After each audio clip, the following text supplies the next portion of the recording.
North Carolina has a projected top 20 front court and a projected top 20 backcourt for the upcoming basketball season. So that clearly means they project to be a top 20 team, right? Right? You are Locked On Tar Heels, your daily podcast on the UNC Tar Heels, part of the Locked On Podcast Network, your team every day. Hey there, it's Tuesday, September 26, 2023. Welcome into the Locked On Tar Heels podcast, the only daily North Carolina show out there. I'm your host, Isaac Shade, and I want to thank you for joining us to get your team every day. Today's episode is brought to you by Game Time. Download the Game Time app right now, create an account, and use code LOCKEDONCollege for $20 off your first purchase. I want to remind you too that if you want to be a bigger part of the Locked On Tar Heels community, we now have a Discord where we're hanging out in deeper community, having conversation about Carolina athletics and anything else under the sun all the time. The link to join the Discord is in the show notes on video and audio. Make sure you dive in today. Well, coming up on the show, we got all sorts of good stuff to talk about. We're going to look at the times and TV, and all that has been set for the ACC SEC challenge. The first one of these coming up later on in the first month or so of the basketball season. Also, a recruit in the class of 2025 has set an official visit date to North Carolina. We're going to look at that.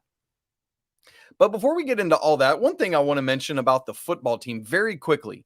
There have been 4 weeks to the football season. All 4 of them, at least one Tar Heel has won one of the ACC Football Player of the Week awards. Week 1, British Brooks was named running back of the week, along with Kamen Rucker being the defensive lineman of the week for the conference. Week 2, Omarion Hampton shared running back of the week award. And then week 3, 2 weeks ago, Nate McCollum was the ACC receiver of the week. And then this week, Elijah Huzzie was named the ACC Specialist of the Week, and for the second time, Kamen Rucker was named ACC Defensive Lineman of the Week. Week after week after week, that is some consistency you want to see different people spotting up. Just want to say congrats to those guys and keep rolling. But here's where we want to get our conversation going today. I mentioned that off the top. North Carolina has a top 20 front court and a top 20 backcourt. Now, that's not just me pulling something out of thin air. If you were with us on Friday's show, you know we talked about the Almanac, which had come out.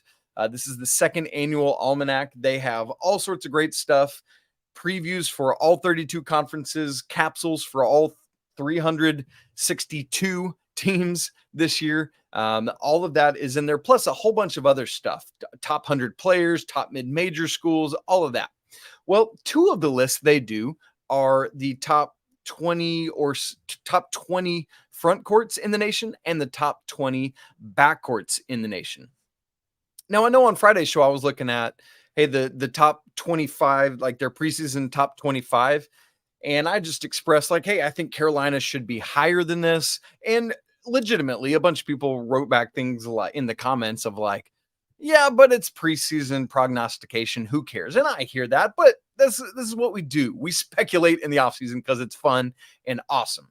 So I want to look at where Almanac has Carolina's front court and backcourt ranked, and then pitch a little bit of a confusion I have with their overall rankings. We'll get there in a second. Now, what's neat to me about looking at these smaller personnel units is it's a little bit easier to project because it is smaller groups. And it's like, man, these guys should really be able to play well together. So I think that's in some ways easier to project than full teams. So that said, let's start in the front court. North Carolina is ranked by the Almanac as having the number 7 front court in the nation. Here's their capsule on why they said so. Quote, Armando Bacot got all the plaudits after UNC's run to the 2022 national title game, but he didn't quite live up to his lofty expectations to that last season, to which I would respond, by the way, injury after injury after injury. Anyway, coming back, that should change in 2023-24 as the pieces around him should fit better. Jae'lyn Withers and Harrison Ingram should be able to provide a better threat shooting the ball, while Jalen Washington is a potential breakout candidate. Overall, if Bacot returns to his 17-10 form, while Ingram and Withers do what they've done over the last 2 seasons, that should be enough to make UNC a top 15 team this season. So there you go. Clearly, the majority of the reason for putting Carolina this high in terms of the front court is Armando, right? 5th-year player, Carolina's all-time leading rebounder, all-time leading double-doubler. We'll give that a noun. But all the other stuff that Armando has done, scoring and teammate and all that. Plus, when you add in, what looks like to be a better pairing with him, with Jae'lyn Withers or Harrison Ingram, whoever's starting at the 4 alongside him, that things seem to be in a better shape, closer, hopefully, to what Carolina had 2 years ago with Armando and Brady Manek than what it turned out to be last year with Armando and Pete Nance, which, all due respect to Pete Nance, I think, as I've said all along, I think his year was hampered in large part due to the back problems that he had. But I think this is a win for Carolina, being recognized as a top, 7 front court in the nation. By the way, the teams that they named as having the 6 front courts above Carolina were Kansas, Purdue, Duke, UConn, Villanova, and Creighton. And when you look into those front courts, you hear some of that. Like you think about Purdue, for example, ranked 2nd in this, have the reigning national player of the year, Zach Edey. So that kind of thing makes sense. Only 2 other, outside of Carolina and Duke, only 2 other ACC schools made this top 20. That was Miami at 12 with Norchad Omier, makes a ton of sense, and Clemson at 20 with PJ Hall. That also makes a ton of sense. So let's hold on to that for a second. Carolina ranked 7th in terms of front courts in the nation. Let's move to the backcourt. In the backcourt, the Almanac has Carolina ranked with the 15th best backcourt in the nation. Let me read their capsule here.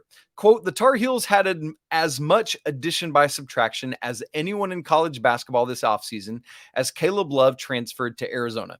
By the way, as you read this Almanac, you're going to see a lot of Caleb Love, not Love, from the Almanac, and doesn't quite sit right with me, but just here we go. With Love gone, RJ Davis should slide into the star guard role, and we believe he is ready for it. Seth Trimble and Elliot Cadeau should be more than capable of sharing minutes at the second guard spot, while Cormac Ryan and Paxson Wojcik will provide a veteran presence and upgrade the shooting. I think that makes a lot of sense. If they were putting the order of things intentionally with Seth Trimble and Elliot Cadeau, I would obviously flip-flop those, with Elliot being the Robin to RJ's Batman, or, however you want to look at that. And then I love it. Cormac Ryan, Paxson Wojcik, absolutely. We think they're going to provide a good shooting punch. The 14 teams listed ahead of Carolina in terms of backcourts are Marquette, Duke, Kansas, Michigan State, Houston, Texas A&M, UConn, Creighton, Villanova, Tennessee, USC, Baylor, Florida Atlantic, FAU, and Miami. Several of those schools are going to be on Carolina's schedule, by the way, when you look at that. So the other ACC schools on this list are Duke, you heard me name them, Miami at 14, and Syracuse at 20, with JJ Starling coming over from Notre Dame, and then Judah Mintz returning to Syracuse as well. So hold that. So we've got Carolina's backcourt at 15th, Carolina's front court at 7th on these 2 lists. Here's what doesn't add up to me, though. You've got those 2 units for the Tar Heels, 7th and 15th. But reminder back to where the Almanac has Carolina in its top 25, they have the Tar Heels 24th. That just doesn't add up to me. Just at face value, if you have a front court that's 7th, a backcourt that's 15th, that's no worse than 15th in the nation. What's missing, though? Why? So I tried to think through as I was putting this math together. Why might the Almanac in totality have Carolina lower than the sum of its parts, the 7th best front court and the 15th best backcourt? Is it they don't believe in Coach Davis or the coaching staff as a whole? Is it depth? Do they not think there's enough depth beyond those guys they listed? Is it, hey, those individual units are ranked high, but they don't think they'll intersect well and play well together? I don't see that, because this team is going to be a phenomenally gifted passing team, in my estimation. And Like, clearly it's not the freshman factor in Elliot Cadeau. They have him ranked 8th on the list of top 25. They have a list of top 25 freshmen to watch in the nation. Elliot Cadeau's 8th on that list. Let me read what they said about that. RJ Davis might get confused playing with a backcourt mate in Cadeau, who vastly prefers to set up his teammates rather than launch 28-footers a la Caleb Love. See, there's that Caleb Love hate again. They are not kind to Caleb in these capsules. Cadeau has to swim upstream against the reclassified point guard Current, but the jet-quick lightning bolt lives in the paint and will make his fair share of highlight reel passes to his Tar Heel teammates. So, there you go. You see that? They believe in Elliot Cadeau. It's not that. I cannot figure out why these two units together as the 7th and 15th ranked units, front and backcourt, don't add up to being higher than the 24th best team in the nation. I just do not see that. So I don't get it. But end of the day, I'm glad that they believe so much in Carolina's front court. I'm glad that they believe so much in Carolina's backcourt. I'm glad that they believe so much in Elliot Cadeau as a freshman. And I think, again, that this Carolina team should project to be a top 20, top 15 team, but we have to see it. And we will get to do so in very near weeks. In fact, practice, again, starting this week. Now, later in the week, we haven't gotten to yet, but on Friday, I want to check out what the Almanac has to say about UNC's primer as a whole, what they have to say in their capsule about the Tar Heels, and then their ACC primer. Where do they have the Tar Heels ranked in the ACC and other things like that? We'll get to all that coming up on Friday's show. Next, what I want to move to now is looking at on Monday afternoon, we got the details of the ACC SEC challenge. We already know the matchups and who's playing who, but now we know when it'll be, what time, and on what network. So it'll be fun to poke our heads in on that and seeing what's going. We'll do that in just a second.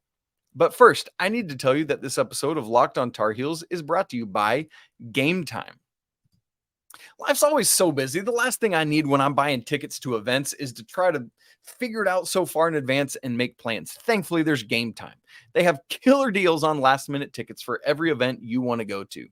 And when choosing the right seats, you don't have to get stressed out about if you're going to have a good view or not of the event, because Game Time has views from your seats right there in the app. So forget planning months in advance. Game Time is the place for last-minute ticket deals. Whether it's exclusive flash deals on football, basketball, baseball, concerts, comedy, theater, whatever it is, they've got it.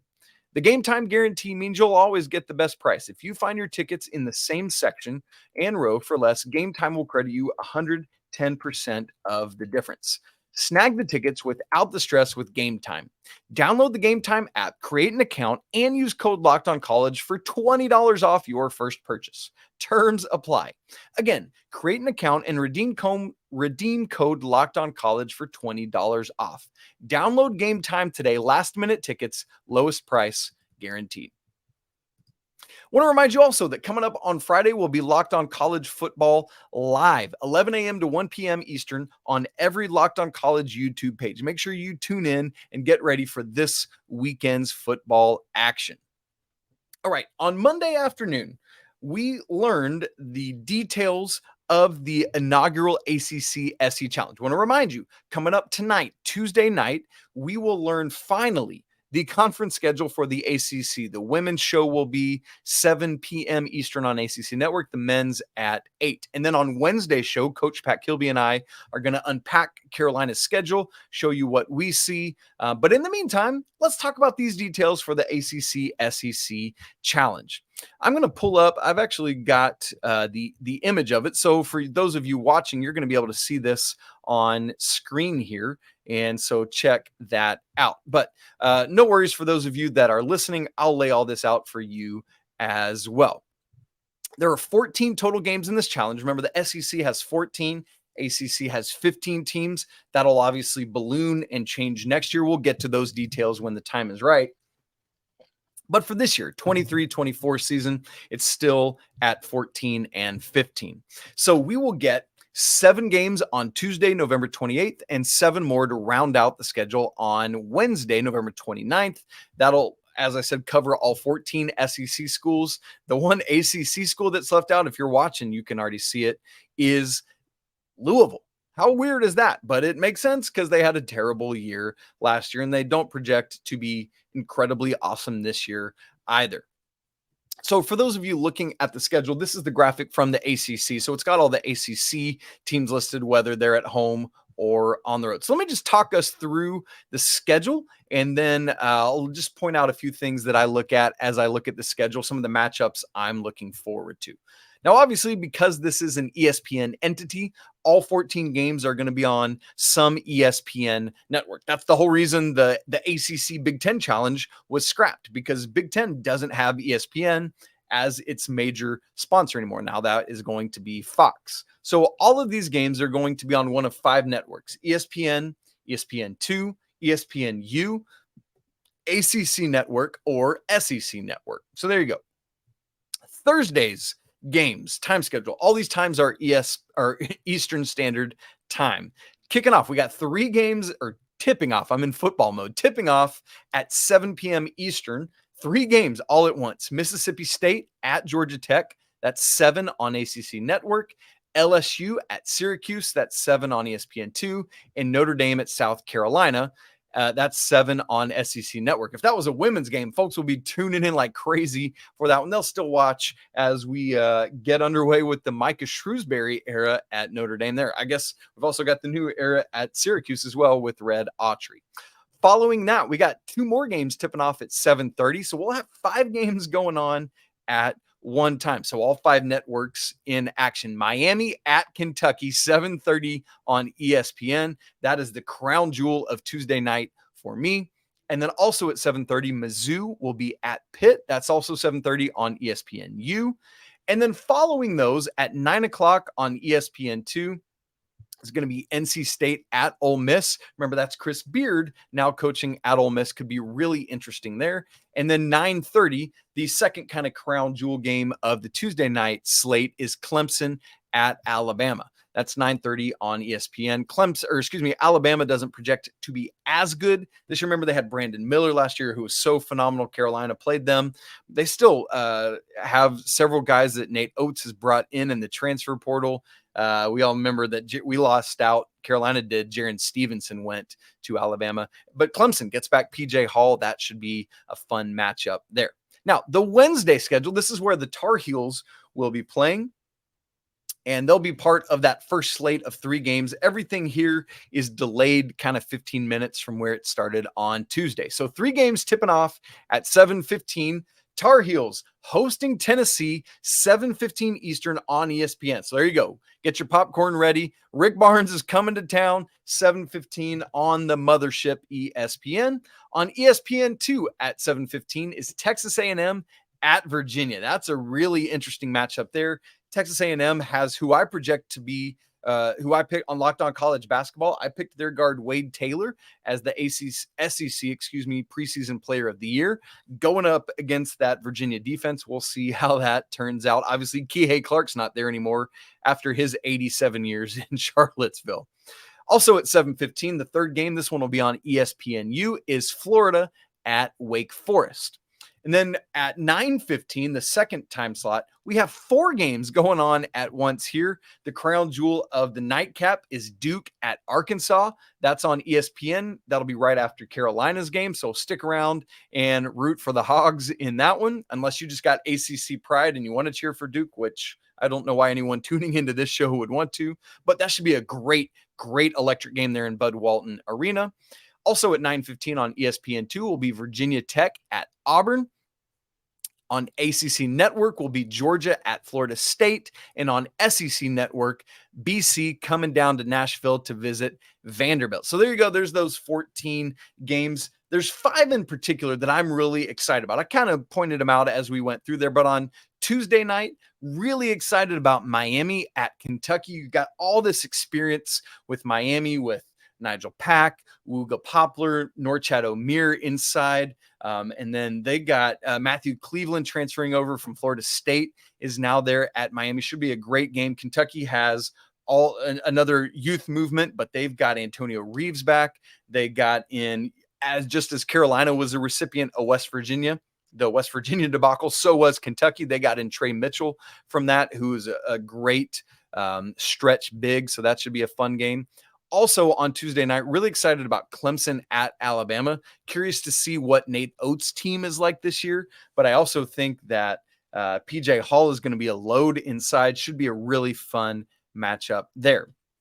And then Wednesday night, the 3 games in particular I'm watching, obviously the Tar Heels hosting Tennessee should be a lot of fun. Tennessee is really, really underrated in my opinion preseason, but a lot of folks are going to be on this team as well. A lot of it's going to be Zakai Ziegler's health, so we'll watch that.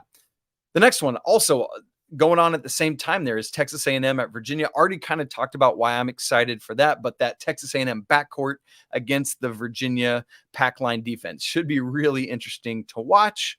And then the other game that we mentioned as kind of the crown jewel of the nightcap on Wednesday is Duke at Arkansas.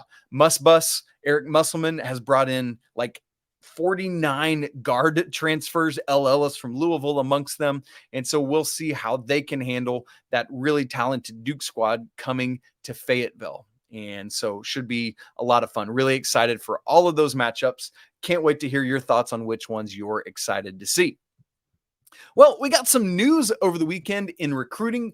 2 different players in the class of 2025 with some news, one scheduling a visit to North Carolina, one including North Carolina in a sort of cut down list. I'll explain what I mean by that in just a second. But first, let me tell you about our brand new sponsor, DoorDash. Hey, are you missing the syrup for your pancakes? Or maybe you just ran out of your favorite coffee creamer. Well, with DoorDash grocery delivery, you can get what you want right when you need it.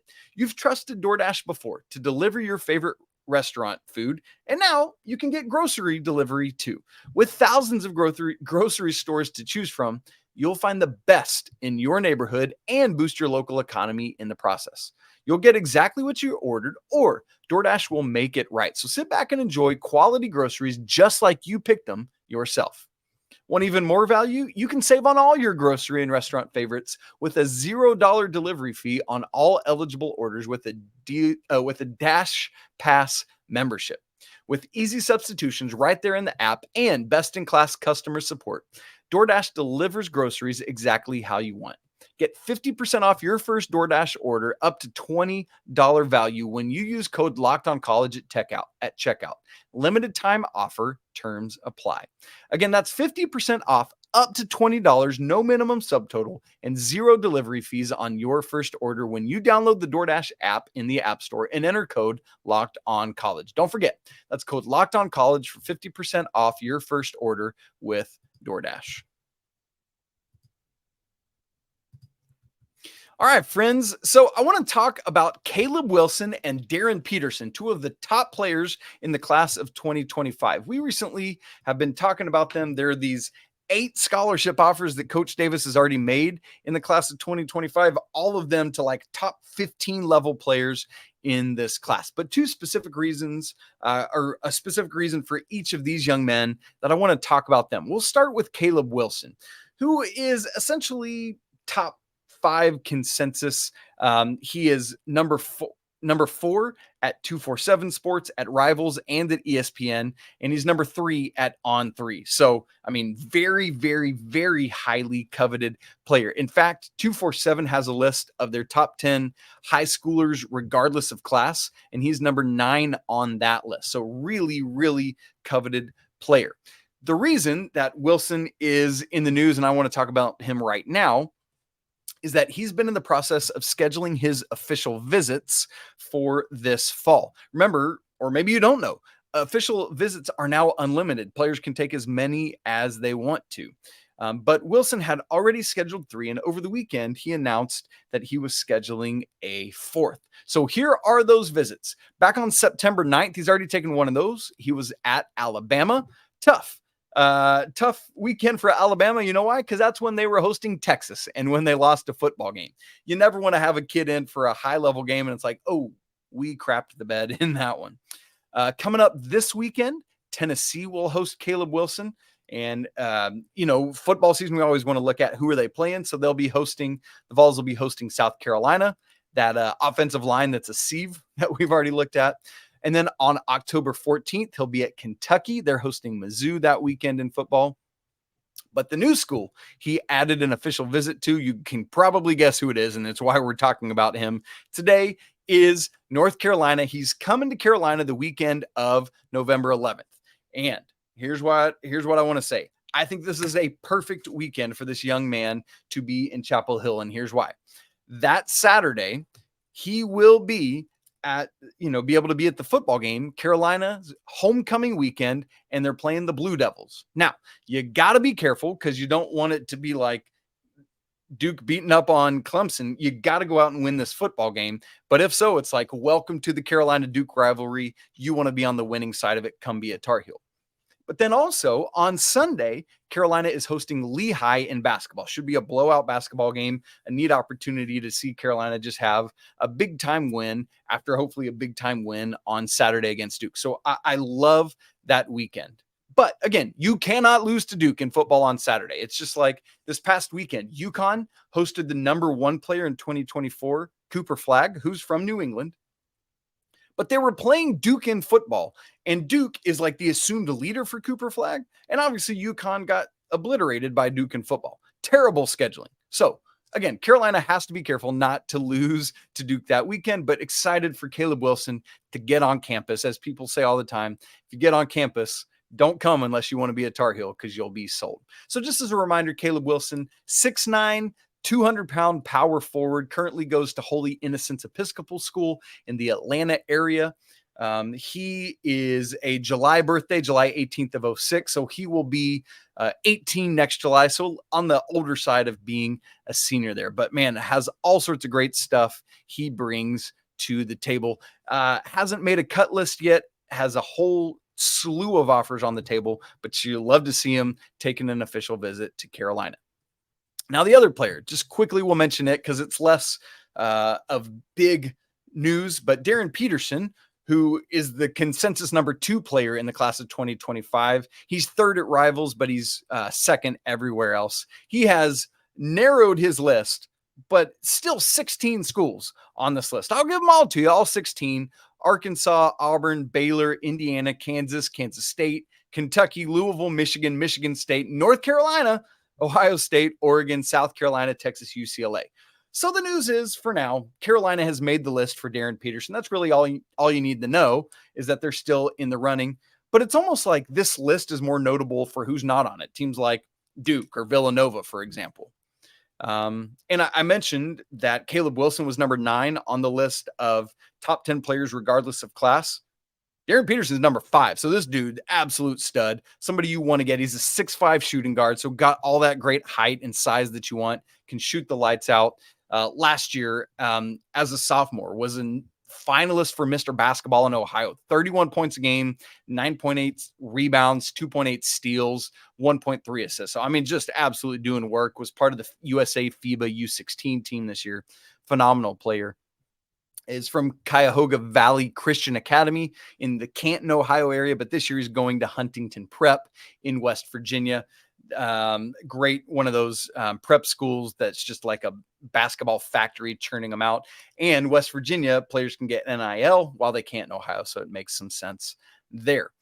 So we'll keep our eyes on Darryn Peterson, see if he starts scheduling some visits and what he might do. So Darryn Peterson, would love to have him as well. Now, somebody asked me, why would you even make a list if all you're doing is cutting down to 16? Well, I'll say a couple things to that. Engagement with fan bases. You want to get your name out there. You want to try to spark interest. Also, think of it as like, remember yourself at 16. You want to be known. You want to get your name out there. It's fun to be courted. You want to keep as many people interested and around as possible. And maybe, just maybe, you want to send a list to people who aren't, or send a message to people who aren't on this list. Like, hey, you're not on my list. Come at me. You know what I'm saying? Come at me. Whatever. So, all in all, with both of these 2025 guys, Coach Davis has so far, again, offered 8. My hope, my goal for Carolina is that they can land like 2 of them. So when we lose out on several, don't be dismayed. Carolina's casting a wide net, looking to get these guys in. Friends, that's it for today's episode of Locked On Tar Heels. Thanks so much for joining us. You can follow the show on Twitter at Locked On Heels. Follow me at Isaac Shade. email us, lockedontarheels@gmail.com. Don't forget to subscribe on audio and video formats, and we'd love for you to smash the like button so we know you were here. It's always a great day to be a Tar Heel. We'll be back with you tomorrow unpacking, finally, the ACC schedule. But until then, peace.